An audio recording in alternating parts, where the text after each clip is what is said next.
What's up, TubeU? So today I want to do a breakdown. I want to do a few of these videos in the future, just breaking down and talking about cinematic trailers for games just with a filmmaking perspective. And I figured with this being the first video, why not do like the thing that inspired me many years ago. So before I knew anything about game engines and really how it all worked, there was a video that came out that like blew my mind at the time, and we're going to get into it here in just a second. But it really planted the seed for me, like for the future, to do like what I did with New Frontiers and what I'm doing with the channel now. So I think it would be cool to come back and revisit the Assassin's Creed 3 cinematic trailer. So gonna get right into it. Good old Ubisoft. Back when they made top tier games. They still make alright ones. We'll watch through this and then discuss it more.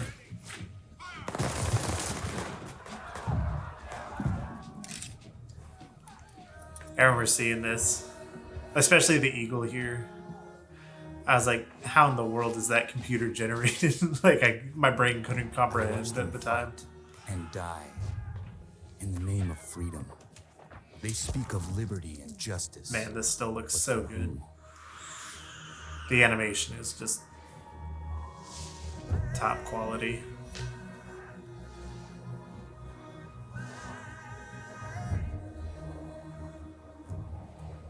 Especially like the motion blur and everything. Like so much of it looks so much like film. And like back when this came out, like we were just starting to see stuff like this. And this really leaned into the aspect of not being super stylized, because they were going for something that looked a lot like The Patriot. I remember that being like a huge talking point when this game came out.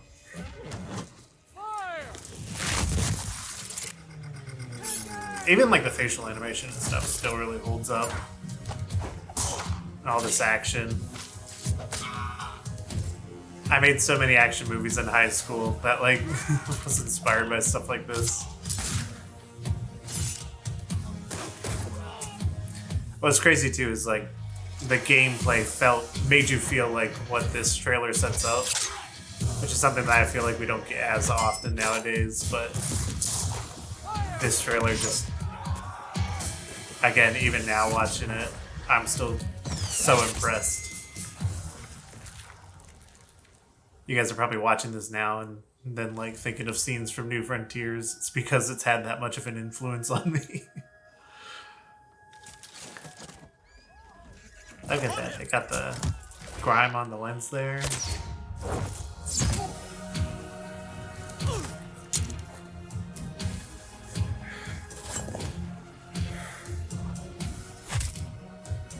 This was peak Assassin's Creed too. Like everybody was super into the lore. So like, you know, all these things really touched. Man. Like there are obviously things with like today's technology that could bring this to another level, but like I don't think this will ever go out of style. Alright. We'll bring it back to the beginning. Play it back in slow motion and I'll give my my filmmaker assessment here. You know, a lot of times when stuff's computer generated, like things are done because they can be done. But I feel like, especially when I saw this, just like how closely it emulates film, and like the shot choices and cinematography and everything just really make it, you know, feel like you're watching, you know, a trailer for a movie, even though it's all done as part of a game. And I'm not sure what they use to animate this. I know like a lot of times now things are just done in engine, just with settings cranked up, but I'm not sure if this was done in different programs with like cleaner models and whatnot. I'm sure it probably was. You know, it still holds up, and we're gonna break it down. So like even these opening shots, like this is something in filmmaking and like that you can kind of start applying to like your own animations and stuff, is like right here. Even the way this opens up, you know, there's something, this flag, it's obscuring frame, and then the camera's moving past it, but it's also moving with the action. So the horse stepping up and stopping, that's moving with the camera. That's all intentional stuff that you would do on a film set just to make your shot look more lively. And then obviously, like, you know, using these flags to fill frame, having the ships in the distance to give depth. This fantastic shot.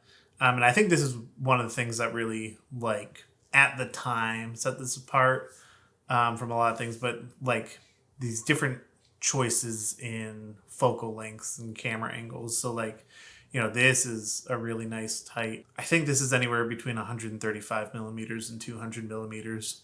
But just like how clean the bokeh is. And like something they're doing that's really smart is they have the ocean kind of in the background, and that allows them to make a much more detailed foreground and battlefield. Like the ocean takes care of the rest of your landscape. So you just have to worry about the ocean and sky. This shot, and I believe for most of this, they're shooting it and setting up the lighting so everything is backlit. So like that's what makes, you know, the eagle stand out here, is having that backlighting. So he has this nice rim light, really makes him stand out. And then when we even cut to this shot, they're shooting into the shadowed side of his face, just to give it more depth and dimension. Because if you shot it from the other side, it would just kind of look flat. But here it gives, you know, even more dimension. You can see deeper into the feathers.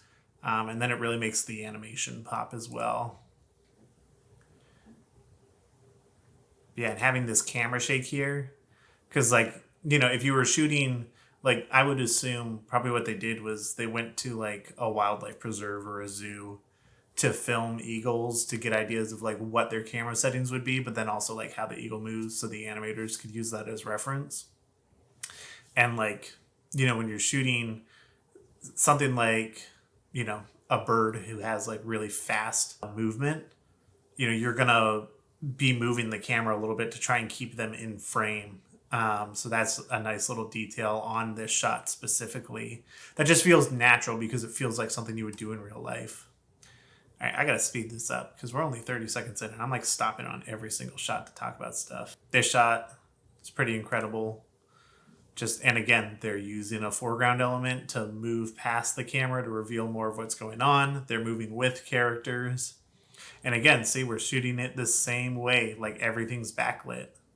Everybody trying to stop him. Oh, there was that looked like a little finger clip. Yeah, it looks like his finger clips through his jacket, just a hair. But like you'd never notice it in motion. And then like even something like that. So like, I'm sure that this animation at one point was like, I'm sure it's all just one thing that an animator spent a ton of time on. And then like the editor was just like for storytelling purposes, like having it like doom, doom, doom, like cut in a little bit closer each time, further into the shot, just made it feel better. But the editor kind of needs that breathing room. Because if you shot it in real life, you know, you would shoot it just one continuous shot and then the editor would cut it as needed. Yeah, and I'm sure like the editor like got, you know, like a blocked out animation was like, this is kind of what the edit's going to feel like. So maybe they were able to save some time in the interim. But I know even for like New Frontiers, like there were things that, you know, I animated and rendered out that, you know, just in editing got cut to make the flow of it work.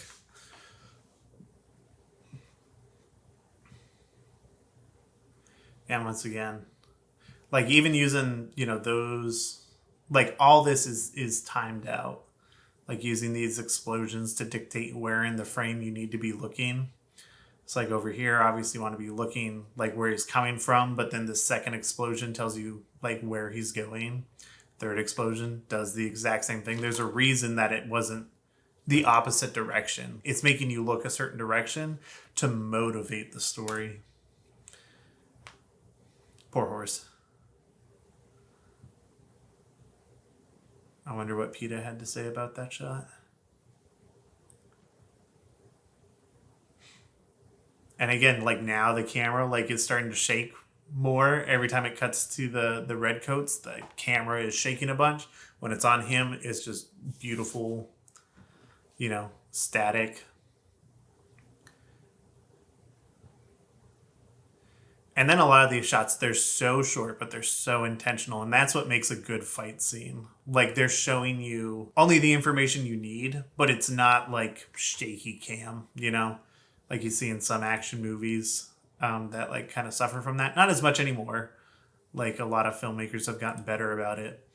But just like it tells you what you need to know. You're looking at his face, so you know when you see this angle, you know what's happening, even though it's occupying all of frame.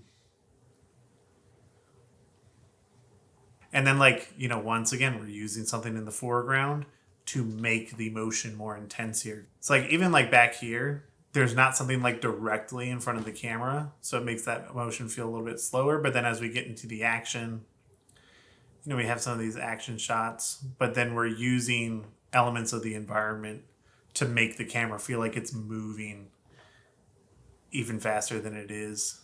And I think that's one of the intentional reasons that they use this field. One, it helps hide the foot contact of the characters, so it makes it a little bit easier to animate. Like I'm sure this dude is just clipping right into the ground in some areas, but it doesn't matter because it's filled with this foliage. This isn't at any point like, oh, look at this animation. This animation is so good. It's just like, look at this whole piece. Like the entire piece is fantastic.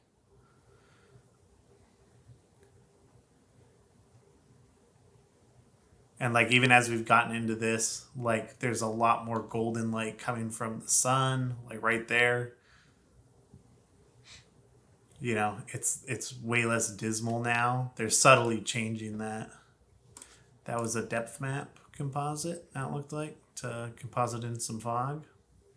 This is what I'm looking for in like cinematics and stuff. Like look how nicely like the exposure just blows out this bayonet. And like the little bit of heliation on it, it looks like it's coming from a real camera lens. And once again, these explosions, they're giving you cues to fill out the frame. Like it's not just a shot of an explosion. It's like, see, look, it's telling it wants you to look over here as he does this motion and then over here as he does the other motion. Bam. And then we're using those same elements to reveal this next part of the story. It's all about getting your eye to look at what part of the frame. And that's the really cool thing about 3D animation. Is like you can really have a lot of control over that. Like look how much detail is just on the lens of this telescope. Like there's even more chromatic aberration. There's this dirt and grime that's like intersecting properly with the light. The way like this isn't just a perfect circle. It's kind of dithered towards the edge here, but you can still see the edge of like what's magnifying that. Like every single shot here just has so much detail put into it. And then dude, the way this bends, because that's what an arrow looks like when you actually fire it. It warbles like that. But just adding that little bit of detail. Like if it was perfectly straight, it would feel weird, but it happens so fast that your brain just registers it as real because they paid that much attention to those small details. And then just having a little shot of him falling down, this guy getting struck out of nowhere. And then again, epic shot. And like, look, like how much more we've covered this since this shot. So like this shot, it's relatively more clear, but then they just start adding more and more dust and explosions. So this can be really isolated and epic. And now he's in, more of that grayscale. This facial animation looks fantastic. And this is another thing that in film and can bring a lot more life to your renders or your photography. But see this little light in his eye? That's something that filmmakers want to get anytime they're filming a face. Because when you remove it, it makes it feel lifeless or kind of uncanny, which can be a neat effect in the movie The Gray with Liam Neeson. Like the ending shot of him, they like take that highlight out to make it feel more primal, just to really get across the ending of the movie, which I won't spoil it, but if you ever watch it, like there's that small detail. And it's something we even did for New Frontiers. There were scenes where we just intentionally took a spotlight and had it track with the eyeball to give it a little bit more life. Looks great. The textures on his skin look good. And again, that's another reason to have the light coming in from the side, just because it chisels in a little bit more depth. That's an incredible shot. And then, like, look how well composited these smoke trails are. Looks amazing. So, that was the Assassin's Creed 3 cinematic trailer. Hopefully, I was able to provide some filmmaking insight to that side of it. And this is something I want to do more regularly, especially with new stuff that's coming out.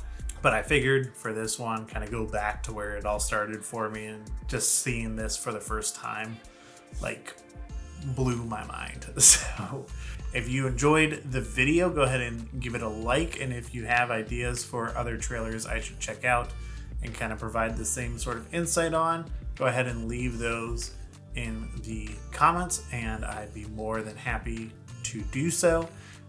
And consider becoming a member, because you get extra perks, more insights, fun stuff, all that cool jazz. So it's been it for me. Go have a good day. Do something more fun than watching me on YouTube, because if this is the most fun you have, then, well, yeah, go do something more fun than that.